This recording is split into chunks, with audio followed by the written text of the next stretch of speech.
It is feared that the Prime Minister has drowned. No, don't panic. The Prime Minister hasn't drowned, he's perfectly fine. Yes, but what's not perfectly fine is objective journalism at the ABC, presumably dead it is, and the ABC's independence.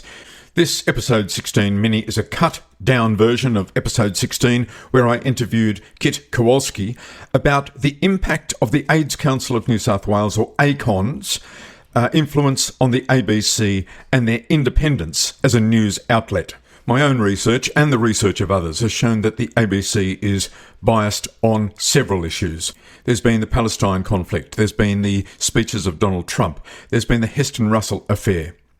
But this mini is specifically on the gender issue, and it relates to the government petition, ABC out of ACON, which is still open for signatures. There's a link in the podcast notes. In all of the research, it seems that bias by omission is one of the biggest problems for the ABC News division.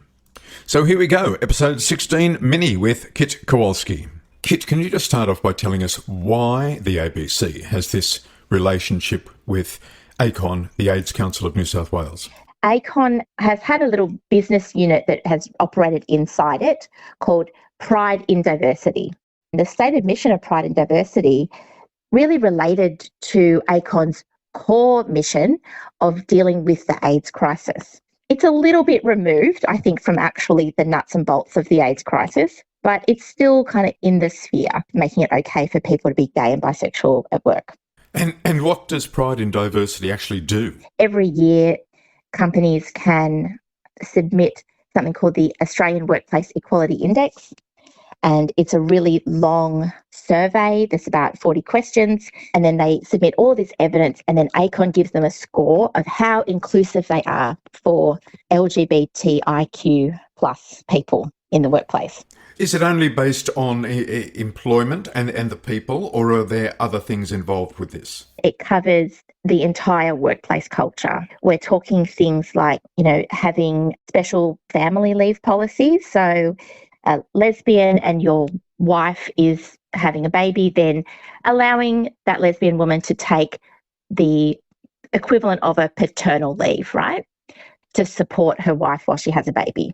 But then on the other hand, there's things like they get points for getting their CEO to go out to an external venue and give a talk about LGBTIQ issues. And so you can lend out Jeremy Fernandez for a couple of days and you can get your 2 points for that. And that goes towards your tally of up to 200 points. Now, I don't know how much would it cost to hire Jeremy Fernandez for a couple of days, but I'm imagining it's not free. No, anyone else would be paying about $20,000, I imagine. But this is a commercial enterprise. People pay money to go to these events and to be hosted by Jeremy Fernandez or Mon Shafter, etc. And it's not just the celebrities that ACON gets for free, is it, Kit? ACON gets free promotion of, say, the transgender lifestyle through content that ABC makes. Here's some audio from a animated video for children, for 8 to 12-year-olds, about a boy transitioning to a girl. And so this is what the ABC made. Have a listen. People think that I'm not really a girl, but I am a girl. I'm 10. I remember this day. I was playing with my big sister. We were playing a game and something felt wrong, and I just said to her, I'm a girl and that's who I am. It made me feel kind of nervous that people wouldn't accept me for who I was because they've always known me as a boy. I'll be on puberty blockers soon, and that's just going to be pausing really my body from growing into what I don't want it to be. I am who I want to be. I can do what I want to do. If someone's trying to say, no, you can't, I'm not related to that person. I'm not they're not me. They don't know how I feel and who I want to be. And of course, at the age of 10, no one knows what they're going to be doing in the next 10, 20, 30, 40 years. And that little boy transitioning to a girl will no doubt regret any decisions that he has made with the assistance of his parents. Now, Kit, the ABC gets points for making these sorts of shows, is that right? Yeah, absolutely.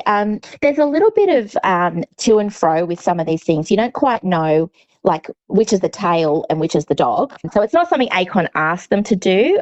There's a section in the end of the AWEI where you can do, like, other things. Then you can just list all of the stuff you've done and try to pick up some extra points. But when it comes to ABC Queer and to Monique Shafter's podcast, Innies and Outies, both of those were done for the purpose of getting an award from ACON, and they both picked up a New Media Award from the ACON Pride and Diversity Awards. The stuff on ABC Queer, it's a whole other level. It only ever considers one perspective. But I suppose as far as building content, there's a lot of staff hours involved. The real cost is in terms of the time and effort and talent that they spend delivering content for ACON. Another platinum member of ACON is AbbVie, and AbbVie are the biggest producers of puberty blockers and hormones in the world for people who are transgendering. AbbVie, as a platinum member, they get lots of awards from ACON, and ACON promotes transgenderism so that those individuals will have to take the puberty blockers and hormones that AbbVie makes. It's a nice marketing cycle, isn't it? And what about news content? Does ACON influence that? It's not like ACON comes in and they say, right, you're all going to promote transgenderism now. They say, well, if you want to be inclusive of people who are different, then they say, okay, well, you need to promote all of these things. And then it's this really powerful social driver that anytime you're making a decision about, like, what content you put out on the airwaves, in the back of their minds, they're thinking, well, is this going to get me an ACON point, or is this going to detract from our ACON score? And in a news item, say a news item covering the Royal Children's Hospital in Melbourne's gender service, in order to get some ACON points, they'll interview Michelle Telfer perhaps, or someone who is in praise of the gender service, but they'll omit to interview anyone who's critical of that to avoid losing points. Exactly. And actually, when you fill out your ACON questionnaire every year, the very first question is, was our organisation mentioned in the news in a negative light regarding LGBTIQ issues? And if you say yes, you can lose up to 25 points. So if there is a news item, for example, the Cass Review, and it's critical of transgender ideology, the ABC can lose points for that.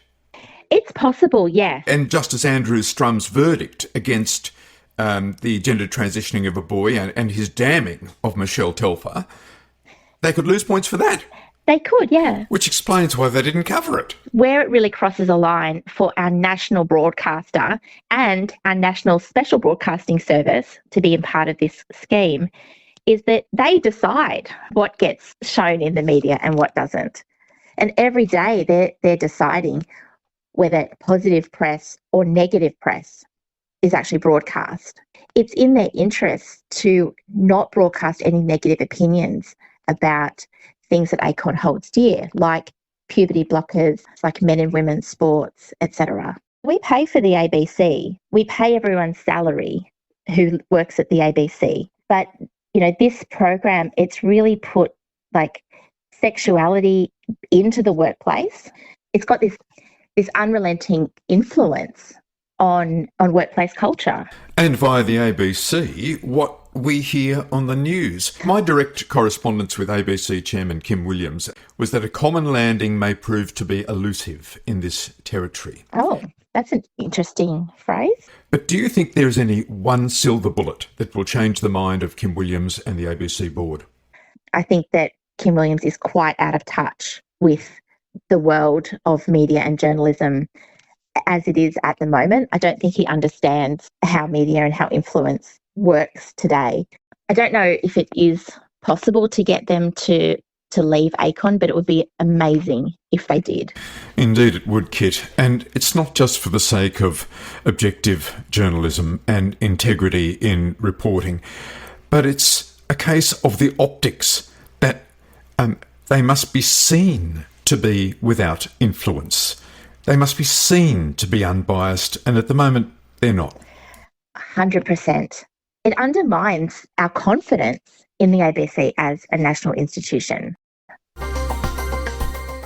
And that was Kit Kowalski from ACON Exposed. It outlines just how important it is for the ABC to remove themselves from the ACON grasp. The two directors who have overseen this and need to go are the editorial director, Gavin Fang, and the news director, Justin Stevens.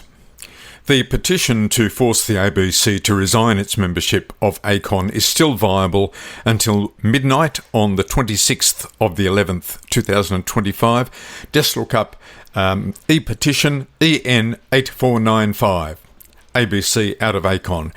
E-petition EN 8495, ABC out of ACON.